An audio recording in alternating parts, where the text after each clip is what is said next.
Good afternoon and a warm welcome to all. Myself Asna, I am doing my final semester in MSc Computer Science. On behalf of Department of Computer Science, St. Thomas College, Thrissur, I cordially invite you all to second day of the International Webinar on Intellectual Property Rights.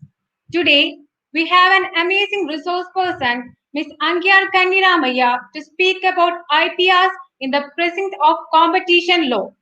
Competition law and intellectual property law has different occupied fields and enacted to cater distinct objectives. Competition law regulates those practices which has anti-competitive effect on market and thus hampering the smooth functioning of the market. On, on the other hand, IPR talks about the exclusive monopoly right to the holder, the non-excludable character that has been created by IPR that causes that law. Thus, it creates a tussle between the IPR and competition laws which needs to be resolved.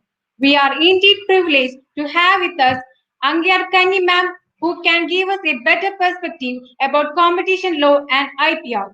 Without any further delay, I would like to invite Mrs. Ramila Ravindran, Assistant Professor of St. Thomas College, Thrissur, to welcome our resource person.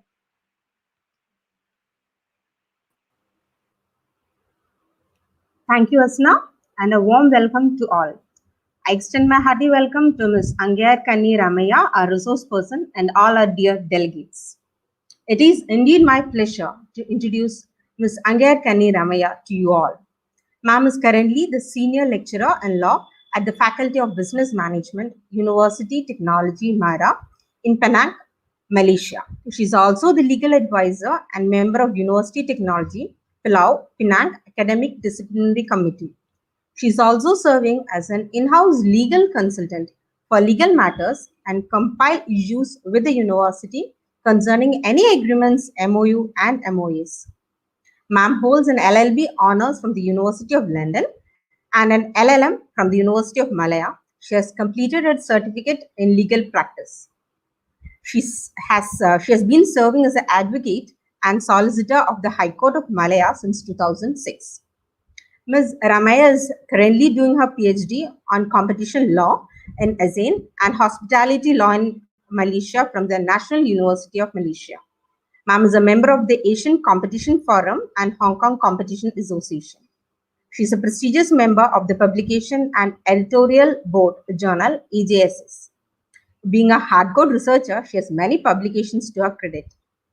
Today, Ms. Angayar Kanni will be dealing with IPR and the Precinct of Competition Law. We are all waiting to hear more from us. So over to you, ma'am. The floor is yours. Okay, a very good evening. I think it is around 3 o'clock in India. Okay, it's towards more to the evening. It's around 5:30 in Malaysia. I would like to first of all start off today's talk by first of all I would like to thank St. Thomas College, Kerala, for inviting me to speak today. And I have been following the program from yesterday. It started, and I must say it was coordinated very excellently. And I really admire the way the students were involved in the webinar or the conference, and that was very impressive. I really like that. So I would like to also thank the organizers of this webinar to have coordinated and assisted me in many ways to make today's program come true. Okay, all right. Without further delay, all right. I would like to start my talk today, basically on IPR in the Precinct of Competition Law. So before I start, I must make some notes that my area of specialization and research, more of a PhD older, I did my research much earlier on competition law, and I'm much of a researcher and I love to write. But most of my research had been mostly on ASEAN jurisdiction, and of course comparative studies have been made to US and EU. That's also my PhD. So I am not an expert in Indian competition law but I had the privilege of being exposed and getting to know Indian competition law when I was invited to attend the conference at the NLU, Delhi, and also some of my co-writers for especially with respect to competition law and digital economy are actually from India. So they mostly cover the part on the India. So India has a very interesting jurisdiction, which is like very much advanced and very much developed by the judiciary, which I must acknowledge. So since I am presenting it to my audience predominantly from India, I will be also highlighting. So I've taken an approach of taking the topic in a very general form, particularly with regards to more on the concept of how refusal to deal, especially, becomes an issue with respect to the overlapping area under IPR and competition law. And I've also taken some aspects of Indian issue, not so much of detail, but to highlight how some development in India, which also can be a concern in this area. And coming from, looking at the background of the school, it's Department of Computer Science. I think it is very important to have a better idea of this particular area, because it's very much concerned in their area. It's very much concerning. It affects them. It has an impact on their development and also on their research area. So without further delay, I am going to share my screen now. Okay. So please let me know if you can see the screen, Ms. Ramaiah, because I won't be able to see once I share.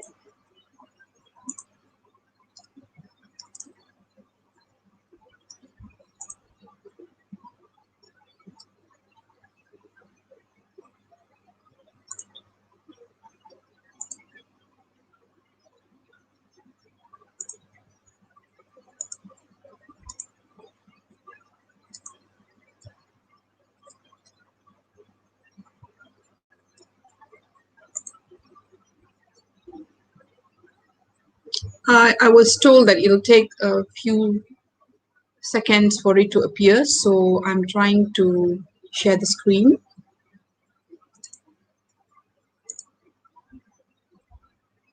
Are you able to see the screen? Yes, ma'am, it's coming. It is. Okay, it'll take a few seconds, I guess.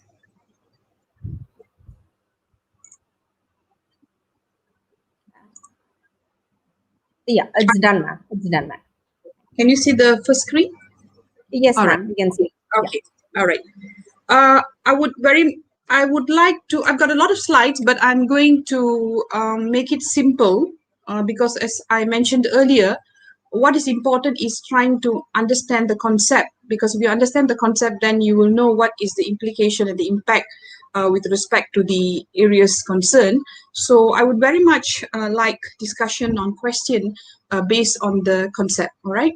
So without further delay, I would like to go to my first screen. So to start off, okay, first of all, this idea of protecting the IPR, especially in today's era, digital era, is very important, because today, all right, when we talk about, and my topic is more on IPR, and particularly I am touching on concerning area with respect to high technology market. So first of all, I would like to deal with these keywords first, so that we will better understand the concept later, the law applicable later. All right. So the present technology knowledge currently is driven economy contribute with beneficial innovation and national economy. So innovative technology is considered as the key, in fact, the bloodline of business strategy today.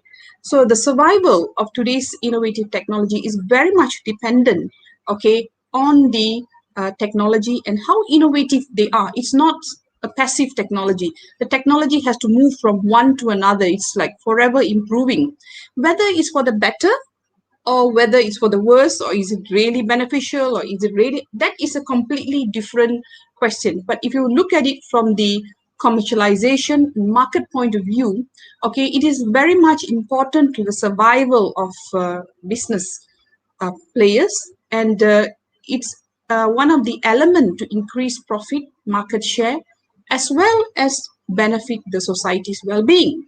Because innovative ideas, okay, this technology, most of it are normally promoting to the well-being of the society.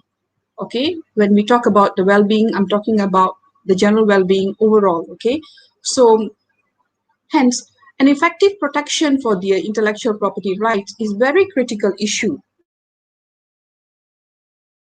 okay, for their success, and also it works as a motivation for them to further improve. All right, because otherwise we are going to kill the innovators. Okay, the motivation, because the motivation, when we talk about high technology, it also includes cost. Okay, the research cost, it's very much higher compared to what it used to be. So you need some kind of motivation, not just from the financial, from the corporate, from also from the moral point. You need IPR. Okay, so with that, I start off. All right, what is high technology? Okay, I've given you some of the definitions given, and basically how it started. So high technology, or refers to high tech. So basically, if you look at it, it involves an element of scientific technology, all right, in the production or use of advanced or sophisticated devices, especially in the field of electronics and computer. So that's why I say it's very, very pertinent and very relevant to the department. Okay, because it involves a lot of development and the byproduct of computer and digital technology. Okay, all right. So for commercial perspective, from commercial perspective, or high technology, or often referred very savvily as high tech, is a frontier technology. Okay, or you can also refer it as a cutting edge technology or most advanced technology available. So that's why I say you need to protect it, because what is the technology today may not be the same tomorrow, because it's a moving thing. Okay, this has become very evolving to better, all right, or worse, but it's evolving. Okay, so it's very difficult to keep a track to it. Okay, and also very most complex or newest technology. So all this can be considered high technology in the terminology. Okay, this particular term was actually started off by Dimert Roberts. I have quoted here. Okay, so he brought up this particular concept, and this concept is applicable more than the dictionary meaning to all these areas of technology. So advanced technology, frontier technology, new technology, okay, or something which is you can move away from the traditional. Traditional one example is very much dependent on very low tech calculating device and things like that. So we have moved away from there. So we are talking about these protection for these high technology products, services, which includes products here includes not also apps and various things. Okay, so what is the issue here is they involve the production of use of advanced sophisticated devices, especially in the field of electronics and computers. So that is one of the elements that becomes an issue here. Okay, so it's a knowledge-driven economy. So the survival depends on effective protection for the intellectual property rights. Okay, and it is considered as very critical element for their commercial success. Okay, all right. So what is IPR? IPR generally basically refers to intellectual property rights, which is very well covered and very well regulated in India. I have highlighted here some of the laws regulated in India. Basically, you cover all aspects, okay? Trademark, patent, copyright. So all the laws are there. And also India is a member of various conventions, okay? So when we talk about IPR, intellectual property right, is actually law which has both international and national dimension.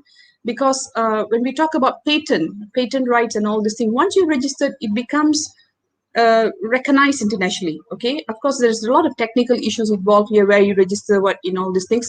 I think India has a lot of issue on that with respect to sometimes it's like who register first, okay, sometimes is registered in Europe first compared to India, even though it's found in India. So it is also very technical, but we are not going to go into that. But what I need to emphasize here is it involves both international and national dimension. So when you register patent in one country, it means that it's also recognized internationally. Okay, I mean, that's the ideal way of going about. All right, overview of competition issues over IPR. Okay, so basically, why do we need IPR in particularly with respect to this area of high technology products and also services? Okay, one is to protect the research and development. Okay, which is a very critical factor, as I mentioned earlier, for commercial purposes. Protect the innovation. Okay, generally is provided normally for a very limited time to get back the creators or innovators' time, okay, return for the investment and aspiration to innovate, okay. In return for the protection, some of these patent owners are required to disclose detail of the invention to encourage other inventors to build on the innovation. So here we talking about involvement of certain legalization. In this process of legalization, there is a number of legal transaction which involved, okay, for example, exclusionary rights, okay, licensing of the IPR, okay, and exclusionary rights comes and IPR licensing comes with certain conditions, okay. So there is an element of abusive syndrome here. This is what will become an issue later, which I'm going to elaborate, okay. Or there's also an element of, there's also agreement with respect to tying, possibly, where you have one or more product that, on the condition that, they purchase it together. It's very common in automobile industry, okay. Patent assertions and injunctive remedies, okay.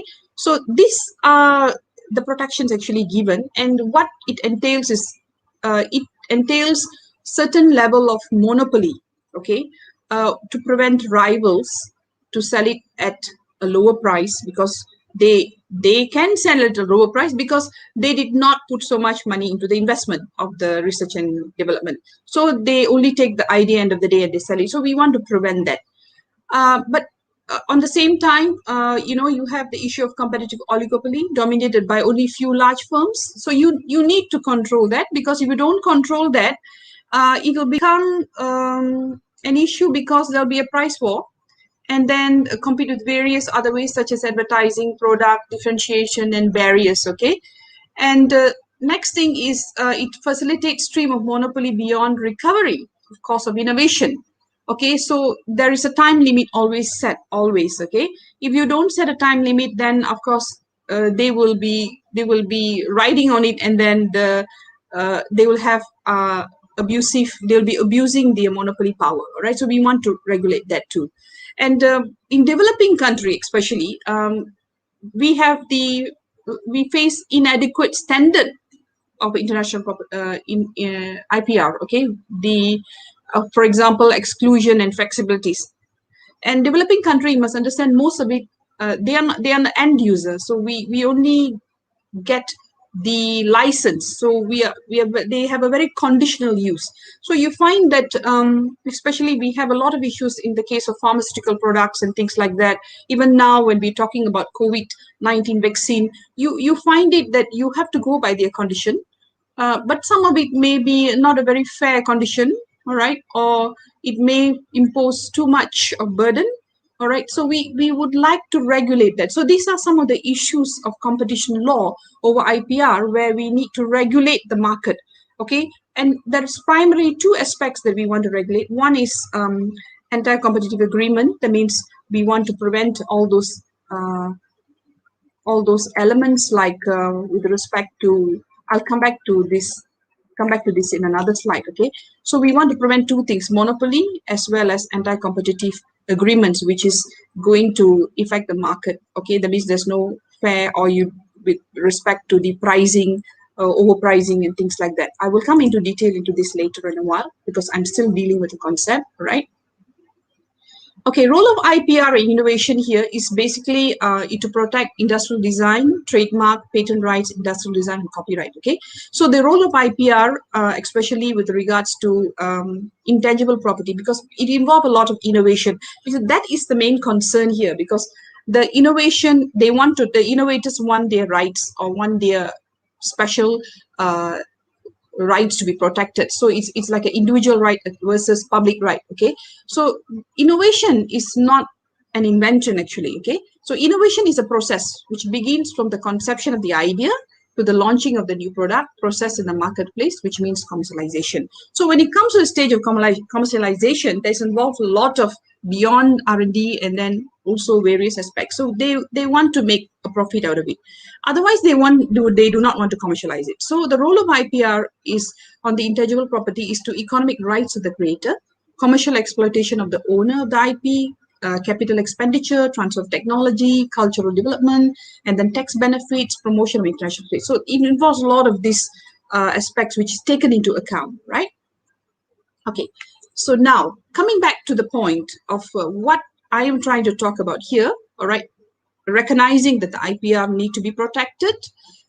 Okay, so I'm specifically dealing with the part on what amounts to refusal to deal. When the refusal to deal can be considered to be justifiable under competition law. Okay, because refusal to deal is normally considered anti-competitive. Okay, all right. So refusal to deal basically means or considered to significantly impair competition. So that's why it's regulated.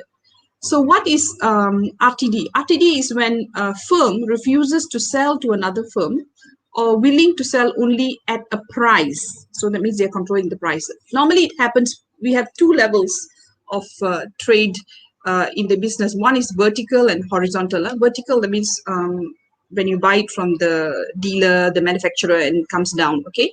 So here, when they impose or willing only to sell, they impose a certain price, or which is considered too high, or they impose certain conditions. This is considered to be unacceptable according to the OECD. All right, this is a definition given by them. Okay, or even when supplying less than full amount, you may not completely refuse to say that, okay, you may want to sell, you may want to supply, but you put a condition of less than the full amount requested. That's what we are going to with the COVID-19 vaccine thing, okay? Or supplying irregularly or with a long delay, or supply only to a different or variable level of quality. This is also considered as refusal to deal, okay? From the global perspective, if you look at the two main competition law antitrust regimes, according to Section 2 of the Sherman Act and also Article 82, now is Article 102 of the European Commission. All right, both laws intervenes the de facto monopoly to refuse to deal because it gives two exclusive IP right. Okay, even though they give, but under exceptional circumstances, they may intervene to say whether it is justifiable or not justifiable. We have the case of McGill's case. Extraordinary circumstances here are circumstances which is considered where refusal prevented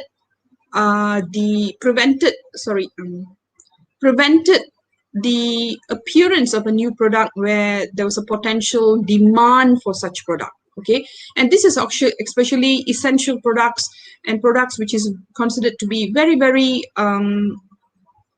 much in demand, all right, and very essential, and you try to put a condition or try to restrict it, overly restrict it, it can be considered to be anti-competitive, all right. Approach taken in US is recently, of course, they have shifted from the conventional view of considering IPR solely as a tool to create exclusive monopolies to becoming an aid in reducing anti-competitive practices. Okay, this is based on the recent amendments. Okay, and the restraint in the licensing agreement will not be subjected to antitrust intervention if they fall within the safety zone. So they are not very strict about the licensing. Okay, they give you, but they will catch you if you abuse it. So in other words, that they will monitor the way you manage your intellectual property rights. So in EU, where the inherent conflict between the laws is well recognized and judicial approach is more stringent, okay, in EU, they are very strict, especially with regards to the IP licensing agreement itself. They really look at the conditions before they give them the exemptions.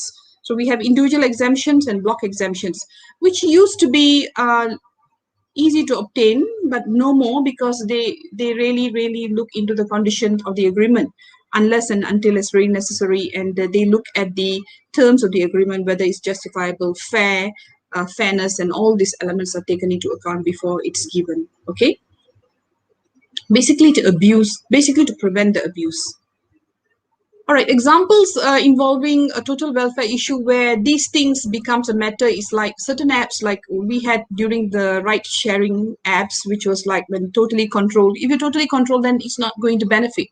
Because if you look at it, actually, the innovators of some of these apps, they why do you innovate? You innovate to make, you look at a problem and you want to resolve the problem, and you want to make life easier. You want to give beneficial outcome from your innovation to the people. Okay, so what happens is, along the way, from the time of the innovator to become commercialization, you find that too many restrictions are imposed that it doesn't really, end of the day, go to the people. So in those situations, you really need to consider, okay, whether the agreements are justifiable. I mean, whether the IPR is considered, whether you can get the exclusive rights. Okay. For example, it's also becoming a very issue like the COVID-19 vaccine production. Okay, with regards to especially when are you going to allow the production given to other countries, or with regard to the prototype, okay, and which is already been, we have seen so many cases in pharmaceutical sector, all right, and life-saving medical devices, okay. So these are areas where you need to really consider, because it is supposed to benefit the total welfare of the people. So if you restrict, then it doesn't go to where or what is supposed to be given by the innovator. So we really need to try to find a balance, okay, between the IPR and the anti-competitive conducts in this area. And mostly it boils down to pricing and restriction, like tying and impositions like that. Okay, I'm like highlighting this case here, all right, with respect to the recent development in India, which I'm going to come to the next slide, okay. European Union Commission, in the case of AB Volvo, all right, decided that even exercise of the IPR rights by an enterprise would be considered abusive in the following circumstances. When there's no other substitute for the product. That's what I'm trying to talk about. That means that's the only one you have, okay, no other substitute for the product, which has a specific, constant, and regular potential demand on the part of the consumers, okay. Refusal to supply information leading to prevention or creation of new product for which there's potential consumer demand, no objective justification to such refusal, reservation of secondary or downstream market to themselves by excluding all competition in the market. So these are areas, or these are situations where refusal due deal, which they could give you under the normal IPR, can be refused, okay, under the Precinct of Competition law, under this reasoning. Okay, so it was considered very seriously here. So exclusive right under the IPR subject to restriction under abuse of dominance when IP right holder refuse to deal inordinately, hence restricting the development of the competition itself. So that is the issue when it will be not given, okay? And I highlighted the case of McGill just now. So it will be considered as exceptional situations. So the exceptional situations are all these situations where, okay, they may refuse to give you your right of refusal, that, or the IP right, okay? When RTD is considered anti-competitive, this is another issue. Just now, what I brought up is a substantive part of it, all right? But practically, it involves a lot of technical issues with respect to the case when you want to prove. It's not very easy actually to deal with it, because to declare RTD is declared, that means to say that refusal D is considered anti-competitive, okay, as a violation under competition law, the refusing firm must have a dominant position. That is another thing in some product or service. So the precise degree of dominance required, of course, varies according to country. So that must be proven. So technically, this is to be considered to be fair. So it means if the dominant position is based on we call it under the it's not based on effect reason but rule of reason. So they take into account the form. All right. The refusing firm must not be willing to sell at terms and conditions which are deemed to be which are deemed to be appropriate. Appropriateness here differ case to case, may be decided based on the patterns of the trade of the refusing firm with other firms or the complainant firm in the past. So this is another thing, all right, they have to consider, all right. The denial of service at terms and conditions that material impact, okay, on the competition-related market. That means it must be detrimental to the consumer. So the end users, okay, either with respect to the pricing or whether with respect to the limitation on the supply, okay. The refusal deal must eliminate at least some competition. That means some justifications under the competition law must be proven, okay, related in the related market to the detriment of the consumer. So only then it will be denied. So it is not like right away they can write off their IPR, but it has to prove these things, okay. So the proposed evaluation process that suggested in the paper is, for example, the possibility of competition by substitution, de facto monopoly on the downstream market, trying to find an economic balance between the pro and anti-competitive effects of the refusal deal. So there must be some form of fair deal, okay? You have to balance it between the two. The two main rights here we're talking about is a public right and the private right of the innovator or the owner of the product, okay? So IPR and unfair competition, it brings about intellectual property rights and unfair competition, okay? So the issues here is we need to look into the property holders, how do they actually practice the IPR authorized to them, okay? So the exclusive right over the new creations, protection by distinctive sign of trademark, patent, these are ways which are given. Okay, the challenges here will be when we're trying to monitor is protection of the new result, activities capable of industrial and commercial exploitation, okay, with respect to pricing or supply to the downstream, okay, profit beyond the cost. I mean, how long? There must be a time limit, and there must be a sunset clause somewhere along the way.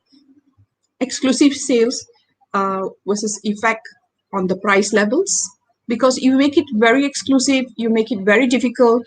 End of the day, the consumers are going to pay for it because it's going to make it very expensive at the end. All right. The monopoly over ideas, whether it's benefiting the individuals, the companies at the expense of the society and the industry. So there need to be a right balance. Okay. Whether it is creating a oligopolistic scenario. So how do we deal with it? So these are the challenges that we have, which need to be taken into account when we give the IPR, okay, especially with regards to refusal to deal. All right, high technology service and products, some of the issues and challenges is today, because of the various cases of abuse and also dominance, all right, commercial activities of enterprise exercising market power through the intellectual property rights have come under serious scrutiny of the competition authorities. All right, there's a growing concern that not currently right regulatory environment for innovative products and services in a range of industries, especially with respect to technology-oriented ones, especially high technology. All right, so more must be done to create regulatory environment for innovation to flourish. But how much at the compromise of reducing the competition with respect to the innovation, R&D investment, technology-oriented innovation, and right to produce and licensing monopoly. So the need to create a balance between these aspects and, all right, the other side benefiting the general public. Okay, so there's a lot of balancing here involved. So in my paper, that's why I proposed that the assessment or it should be based on more of a rule of reason. So you try to take into account all these things, okay? And I would like to also highlight, there was some concerns which was brought up under the new European Union General Data Protection Regulation, because we find that one of the primary concern is the data, okay, the big data, okay. So they have the data and they become too strong, and they monopolize, or the monopoly is not the issue, but they tend to abuse their monopoly, all right, which comes down to consumers paying a very high price, okay. So the issues of concern is the law in promotion of privacy may build a protective moat around large companies, okay, when you give that, some of which already possess significant amount of data about people, by making it more difficult for smaller companies to grow. So you find that survival for the smaller company is going to become very difficult for new companies to enter the market and for innovation to occur, and insist that competition be part of a conversation about privacy, right? So this was brought up by Noah Phillips during the when they brought up these particular new guidelines, okay, all right. He's a Federal Trade Commission. He raised concern about expanding the privacy regulation, okay, because he said this compartmentalized approach to privacy regulation recognizes that not all entities are same. Phillips explained with different types of protection based on the data being protected and the size of the entities involved. So he said one size fits all European approach may not be very suitable, all right. You need to really look into each case differently. I think that's what most of the developing country, in Asian country, we try to promote. Basically, we cannot really just take the approach in EU or approach in US. You have to also consider, all right, because we are most of the time not the owners of the copyright, so we only are the licensees, and we would not want to hamper our local champions or local innovators to explore the market. I could relate to an example that we had in Malaysia when the Uber Grab merged, and we found that they were the most dominant, Grab became the most dominant app, okay, for call taxi, on app taxi in the Southeast Asia. We find the smaller companies like Gojek and all that found it very difficult to meet up to their level, because they were the big company with big data, and here, so you need to balance it. So somewhere along the way, where you need to take into account how it doesn't impact your local champions or your local innovators, because you must give them enough opportunity. So we did have a case on exclusive dealing, which no choice they had to sign, but it became an issue and brought up under the competition law, and they were finally charged, which is pending. The case is pending in Malaysia, which they were already given a penalty, all right. So things like that becomes a concern, all right, when we apply it at the national level. So when considering new privacy regulation, questions that may include, are we willing to allow a reduction in the competition or innovation? What competitive price are we willing to pay for greater privacy protection? Are we willing, for instance, to allow biggest technology companies, lately the focal points of discussion, both for privacy and competition, to entrench further? That's the issue now, okay? So he also noted that the upcoming FTC hearings offer a good opportunity to discuss the intersection between the privacy protection with competition and innovation. So you need to find a balance which is suitable for that particular nation. So you need to take into account the local factors also in deciding the matter, which may differ from one country to another country. I would like to also highlight the recent development in India, which was brought up with regards to the extension on the intellectual property rights for exemption to abuse practices by dominant enterprise under Section 4 of the Competition Act, which was also highlighted by the practitioners, okay, whether this exemption, which restricted only anti-competitive agreements under Section 3 sub 5 of the Act, raised some concerns on balancing under the IP and abuse under the competition law. So some of the issues which was raised concern okay, basically we may risk of becoming a defense, okay. The right may give as defense, okay, a template of defense used by the entity to escape liability under Section 4 of the Competition Act, broaden the scope under the relative rule of reason approach.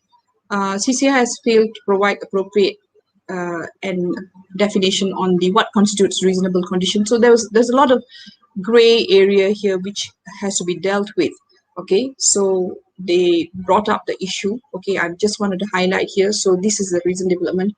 So there's a lot of ongoing issue with respect to this, because there is two sides of the war, private right and public right. So trying to find a balance, the government has to please the public right as well as a private, because you do not want the innovators to be demotivated either. Okay, so it's a very challenging task actually. Example, in Malaysia, justification for competition, for example, the law banning refusal to grant IPR allow small firms to exploit the IPR or patent right to produce new products and establish new markets. So they allowed that. Since 98% of the patent in Malaysia are granted to foreign firms, to foreign patent owners, may impose a range of anti-competitive conditions on licensees, which will become a barrier for Malaysians seeking access to new technology. So based on the study indicated that the licenses who had incurred substantial cost of R&D tend to impose RBPs in the technologies transfer agreement to protect their interest in the investment. So among the common practice are tying arrangement, grant backs clauses, price fixing, and restriction on export. So we did allow some form of flexibility for the small firms because we wanted them to grow. On the interface with the IPR and Innovation in Malaysia, some of the issues were also involving, I think, with respect to, for example, technology field, trespass the territory of patent law, okay, and then that means the idea of the patent law is for particular scope, but the patent, the number of patent scope has grown beyond the territory. So over-protectionist, okay, they become over-protectionist, okay. So when you over-protectionist and when you want to patent everything, okay, you become very concentrated, okay, attempts to monopolize the achievement of the basic research. So if you monopolize and you become too concentrated, then you hamper further development from there. Example, like in the case of biotechnology, pharmaceutical industry, and I think very interestingly was brought up during the keynote by one of the keynote speakers with respect to farmers coming up with innovative ideas. Okay, and I also would like to take note that innovation these days, it doesn't involve labs and expensive utensils like those days. All right, because with the digital technology, you could innovate basically within certain instruments like computer things like that. Similarly, farmers, they come up with, it can be very simple innovation. Okay, very simple innovation. I mean, from the product that they use and they add on to it, for example, to it, and then they try to patent it. But sometimes they find it very difficult because it's totally controlled. They become the first innovator who come up with it, become too overprotective over it, and you find that they are not able to move on. All right. So there is an issue of the intellectual property endangers competition while competition endangers competition. So you need to consider these things, okay? Competition law must be used to strike a balance between the permissible business strategy and the abuse of IPR. So especially the abuse part, that's where we need monitoring, okay? And this is where some of the countries, like especially developing countries, we may not have enough, technology, enough expertise in trying to find the balance, okay, or experience, okay. Competition law internationally has become to function as an indispensable instrument to balance IPR. So we find that among all the laws, competition law is one of the most closest law to actually monitor the usage of the IPR, okay, beyond what is designed, okay. So we also have exemptions. Okay, one of the things under Section 5 we have like for identifiable technology efficiency, social benefit directing arising from the agreement, which is very similar to EU. All right, and I think India has a similar exemption too. All right, benefit could not reasonably have been provided without agreement having the anti-competitive effect. The detriment of competition is proportionate to the benefit provided, or does not eliminate competition in respect of substantial part of the goods or services. So you could bring in under this exemption, and you could apply for block exemption, or you could apply for private exemptions. Okay, so it can be actually utilized, it can be explored for the good reasons. Okay. This is something going a little bit more in detail with respect to recent development in US property rights theory and public good theory. So that is the main discussion now. Okay, how much you want to give and what are the technicals involved, what are the tools used to decide it. Okay. All right, I'm trying to come to my conclusion. I'm watching my time. So innovation, IPR, and competition law. So I'm trying to sum up here how you're going to tie them up together. All right. So IPR confers its owner an exclusive right to behave in a particular way, legally guaranteed by straight over the use of his or her creation for a certain amount of time. Okay, so that part is recognized. So competition law prohibits anti-competitive products such as cartel, especially concentration, and then pricing, and monopoly in the business market. The researchers studying on the causal effect of competition and innovation, the experimental evidence found that competition increases, sectors become less likely to be neck and neck, and average technology level of the leading firm increases. So this is where competition law has to step in to make a balance. A patent owner can prevent the production of the patented good, or the registered trademark owner can prevent anyone else applying the name to the goods or services. But IPR confers exclusive rights upon their owners, and whereas innovation requires protection. So IPR creates property rights over new ideas and expression that allow innovators to appropriate rewards from the new products, okay, to gain the rewards, more efficient production processes and artistic works, and so encourage their creation. In that sense, competition law strives to keep the goods and services market open to the others. Goods and services are sold, but it should be at a reasonable price, or some level of monitoring must be there in order to prevent the abuse. So that there should be some level of intervention of competition law, at the same time not killing the IPR or the innovators. So as a conclusion, I recommended in the paper among others a better coordination between and the appropriate streamlining is very much important between the main primary public bodies, which involves not just the competition agency, science, technology, and innovation policy makers. Okay, would be helpful because they are the one who's going to identify, okay, the technical part of it, which I highlighted earlier in the discussion. So competition agency must adopt the concepts which are common to most competition laws, since IPR is national and international law, involves both, okay, because there's a various agreement that we've signed, as different positions taken by other jurisdictions like UK, EU, and US to resolve the conflicting rights and provide a certain level of certainty on when refusal is justified.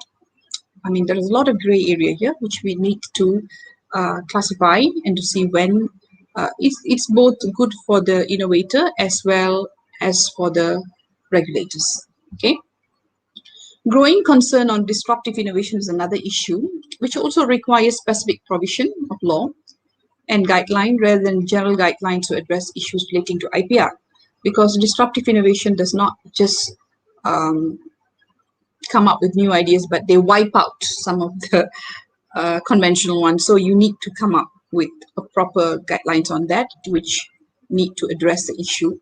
Requires specific provisions incorporated within the competition law to address merger cases, especially now we have this big tax, okay, going into, we call it killing merger killing accusations. So basically, they merge and merge and merge, and we can see that how WhatsApp, Google, Microsoft, all of them are merging, and you become like no choice, but you take one, or you have to take all, and things like that. So you need to come up to regulate them too, okay?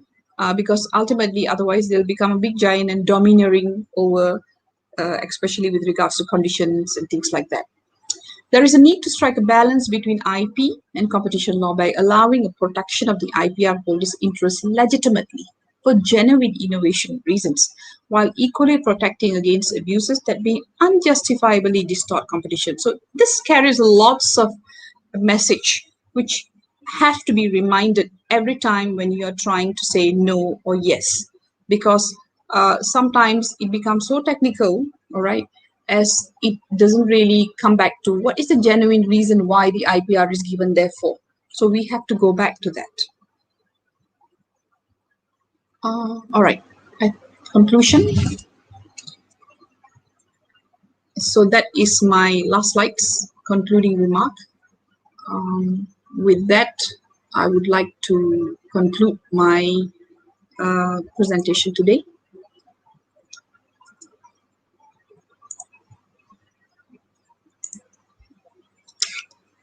Thank you so much, ma'am. It was I very can't. informative session. Can you hear Okay. me, ma'am? Hello? Can you hear Yes, me? yes, I can hear you. Thank you, ma'am. Thank you so much. It was a very interesting session.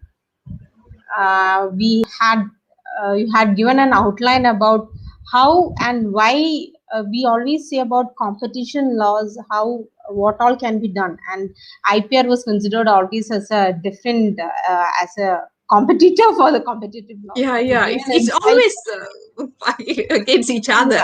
I'm trying to draw. I'm trying to harmonize it. It is definitely a requirement because when you say a competitive law, the right to deny, it has to be IPR has to be protected, while competition laws could be implemented in a very proper manner. So it was a very interesting session where we could get information about where to draw the line and how to go in line with IPR. How can you protect your IPR without uh, creating without causing damage to the society. We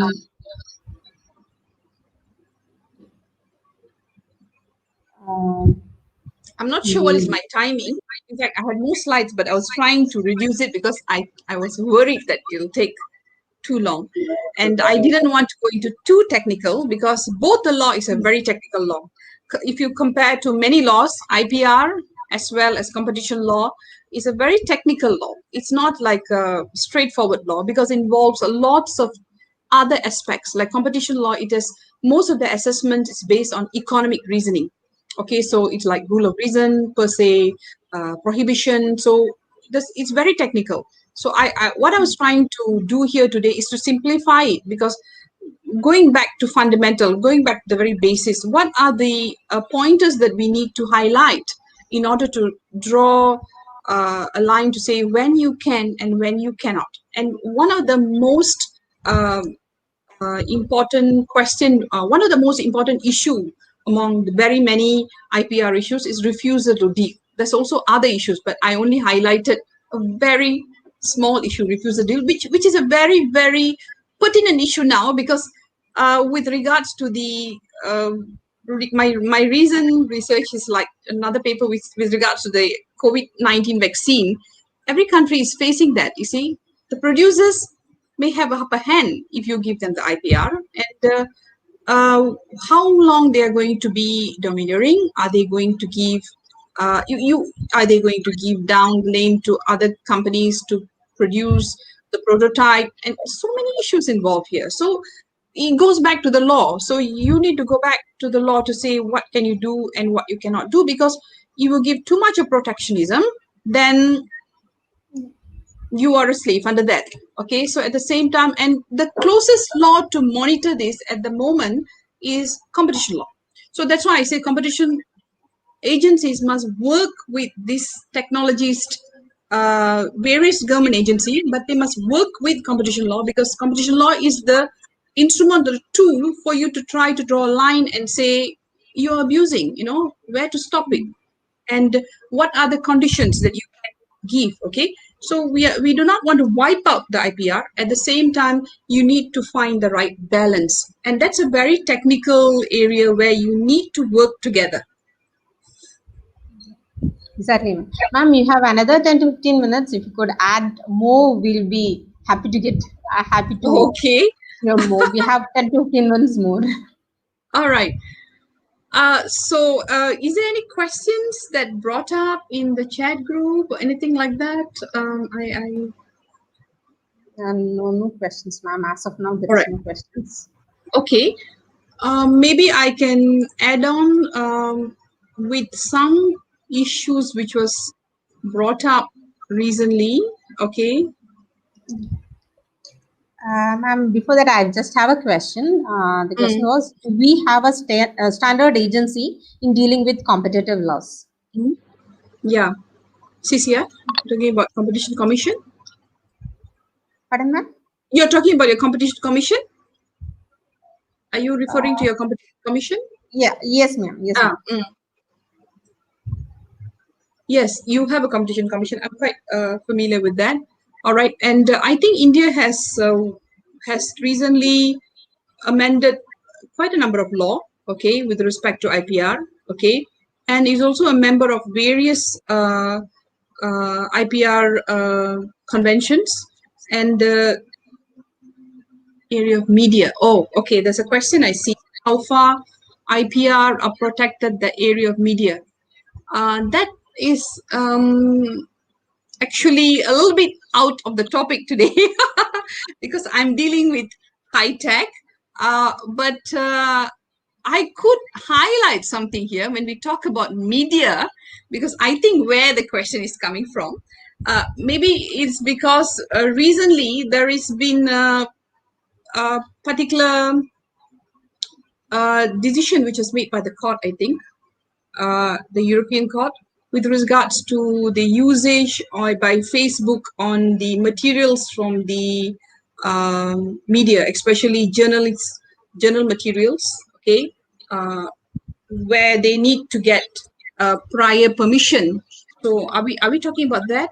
So in that sense, yes, the intellectual property rights on that, not as an intellectual property rights per se, but has been improved because right now, Facebook had been using this news without any permission or without any further reference to them. So, but I think the recent decision, I can't exactly nail it because I was focusing on my presentation on ITech today, but there is a recent development in the European court whereby the cases of the Facebook, WhatsApp, and all those merger, that there is a requirement that they need to get permission, especially when we're using journal materials, especially from newspapers and things like that, news agencies, you need to require. So there is sort of like a restriction imposed now, which is good, I think, because it gives them a credit, and also it sort of like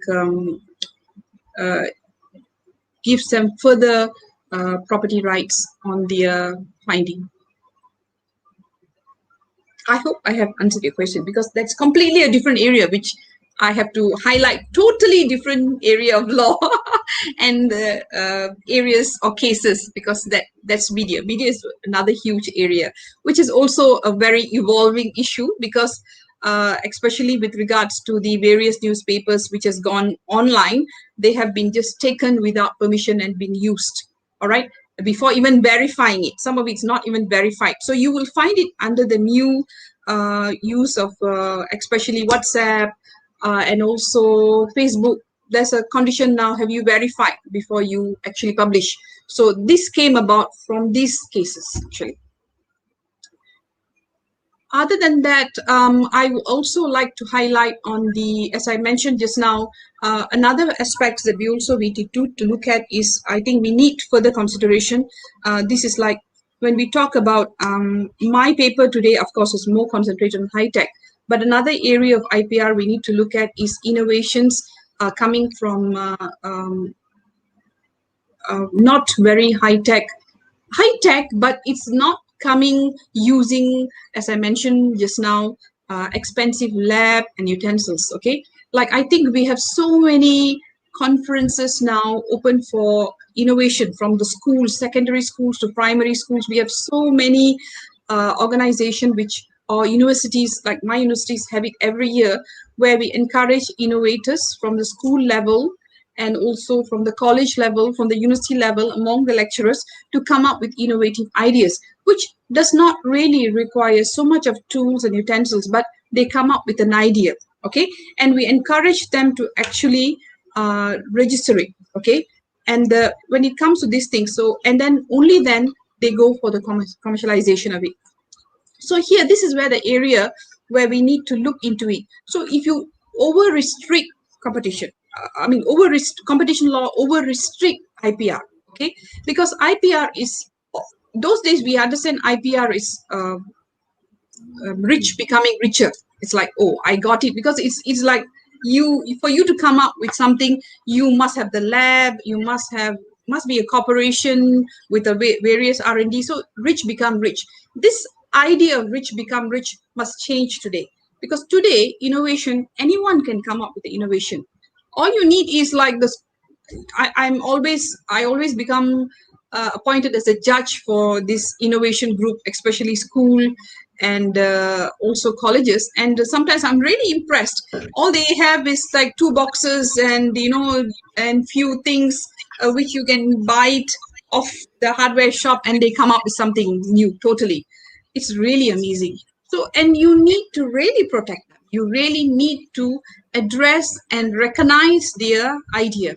So we need to have some level of flexibility to make sure that their right of the idea is protected. And as I mentioned earlier, I think innovation is different from invention and commercialization. So if you don't protect that, then somebody may take the idea and then commercialize it, and they are not really recognized. So this is another area which we need to look into. So how's my timing, Ms. Ramaiah? Are we still? Yeah. Can't hear you. Can't hear you. Your audio. Sorry. No, actually we have time till 4:30, ma'am. No issues on that. Okay. Ma'am, I would like to ask: is there any aspect or use of IPR rights that are exempted from the application of competition laws? Oh yeah, I highlighted in my in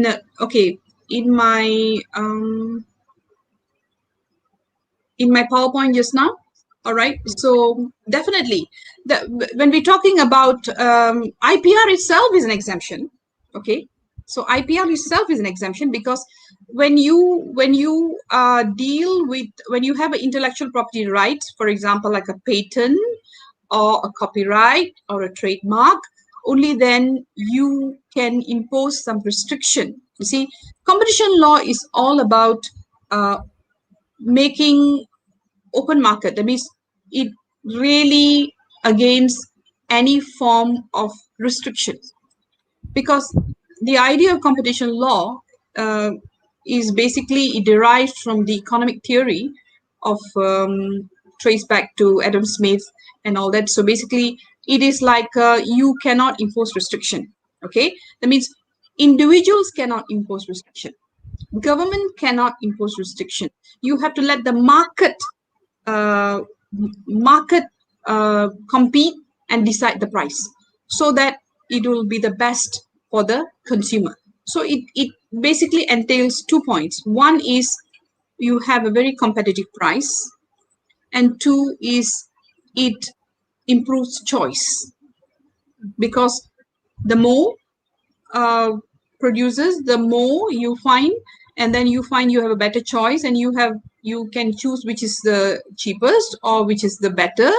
You have a choice, and there's a competition for price. So they compete for price. When they compete for price, okay, they want to give you the best and the best price. So this encourages innovation. That's the idea of competition law. All right.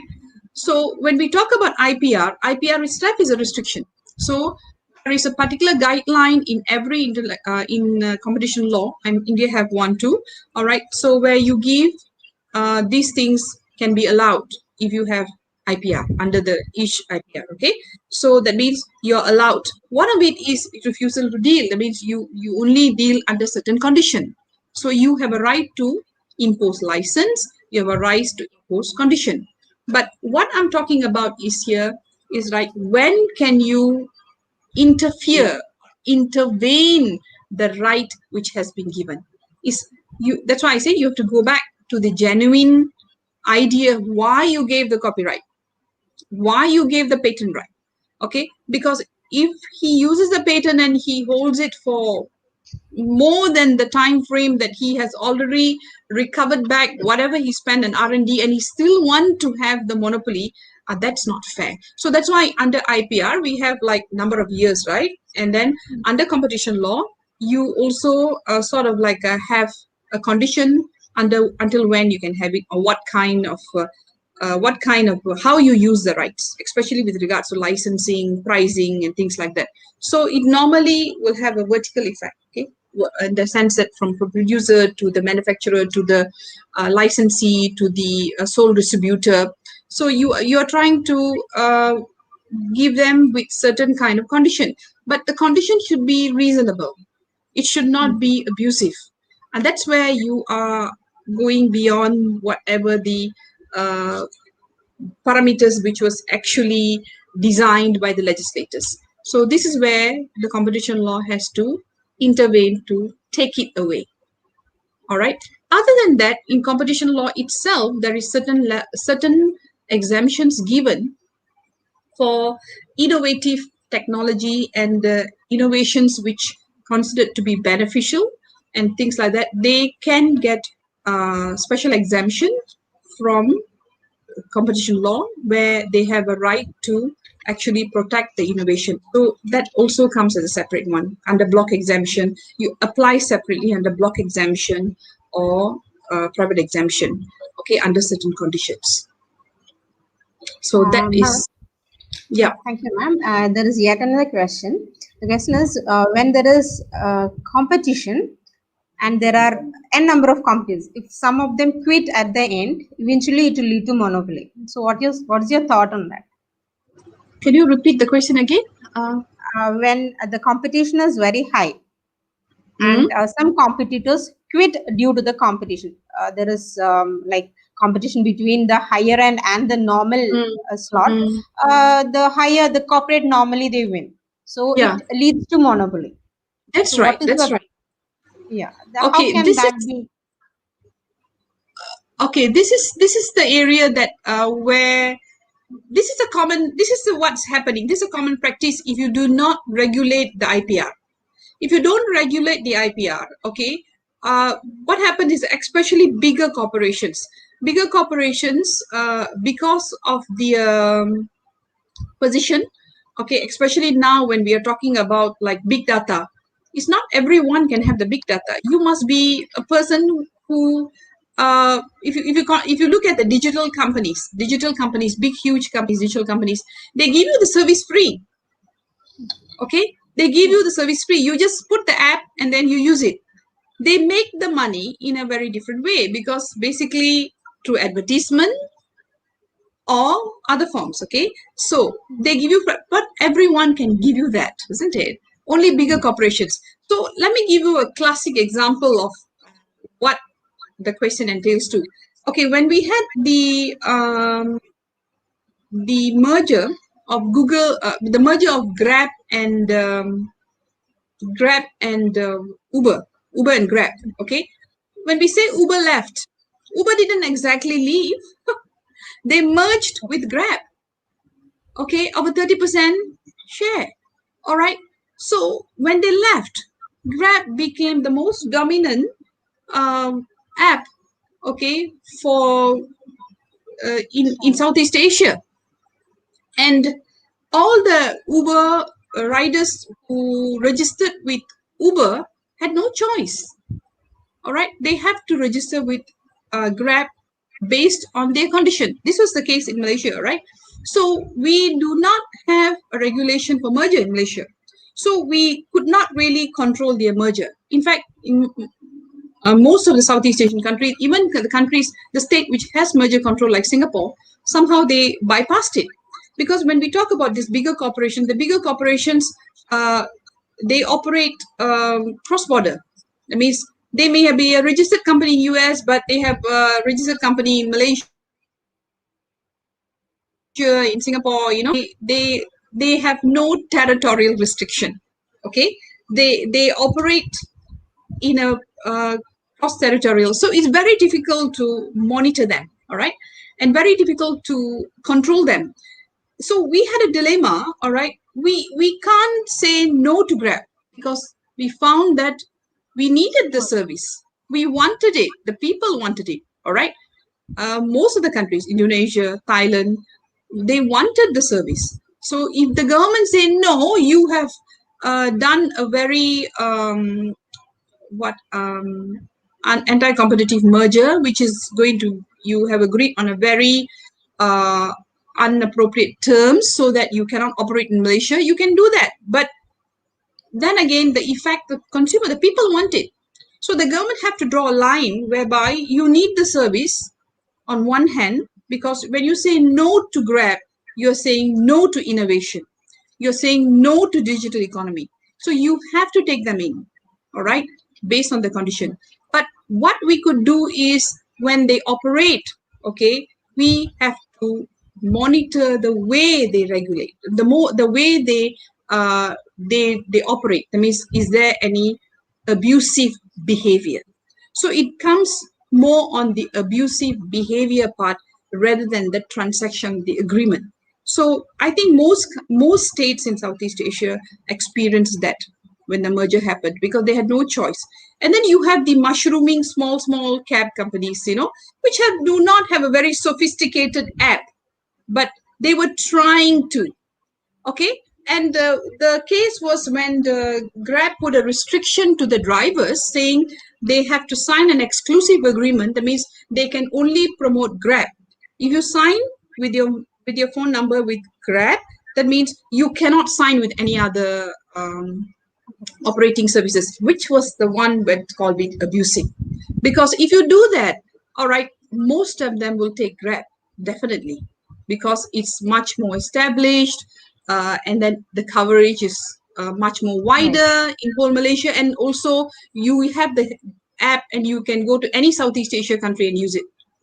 Okay, compared to the smaller companies which operates like Gojek only in Indonesia, but now it has come up to even Malaysia because as the time goes, we regulated it. Okay, so we did prevent the abuse. So if you do not have the intervention of the competition law and the agency on the manner, the abusive manner they operate, then you are going to kill all the small companies.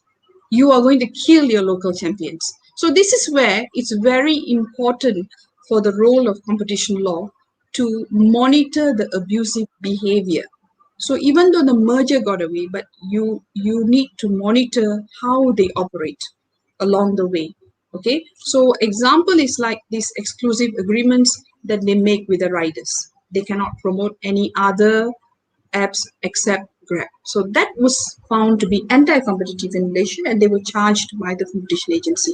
So that's a similar answer will apply to India or any other country. And you find that in India, one of the most prominent, there's no Uber. You have Uber there? Yeah, yes, we have. Yeah, you have Uber, but at the same time now you have also other app companies, right? But at one time, Uber was the only one. Everyone was very dependent. And it depends whether they were able to share the app. They were able to license the app to other small traders. Okay, so especially then came the food and all the other areas. So that is where, we need to make sure that the license or the agreement for the license is not too dominant or concentrated or abusive. So that would be the answer. Yeah, that has explained. Thank you, ma'am. That was, we had a very informative session. We had a very good idea about, I'm sure that the participant delegates had a very wider range of idea, or I can say that right from the base they could understand what is competitive law and what is IPR, rather than giving lots of theoretical notes. You have explained what in the basics. So, ma'am, we have one more question here. What factors are considered for monitoring these operations? Yeah. What factors are considered for monitoring this operation? Which operations? Can it be more specific? Which operations we are talking about? I suppose how competitive laws will be imposed on IPR, how this will be monitored. What factors are considered for monitoring these operations? When under competition law, I mean, I assume when we are talking about monitoring these operations, whether this company or firm which has got the license or the IPR, are they operating it within their parameters or within for genuine purpose? Because this is given for a particular purpose, all right? So are they abusing it? So it can fall under two. One is whether they abuse it in the form of they gain dominance, or two, it could be falling under anti-competitive agreement. That means you practice anti-competitive conducts like making exclusive agreements or controlling the price. The one I highlighted initially, controlling the price, tying, for example.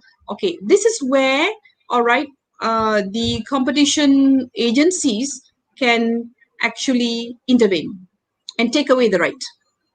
Okay, take away the right, and they can fine them. And normally it's a very heavy penalty when the Competition Commission comes in. The penalty is rather heavy. It's based on the profit made. Okay, and they could ask them to cancel the agreement.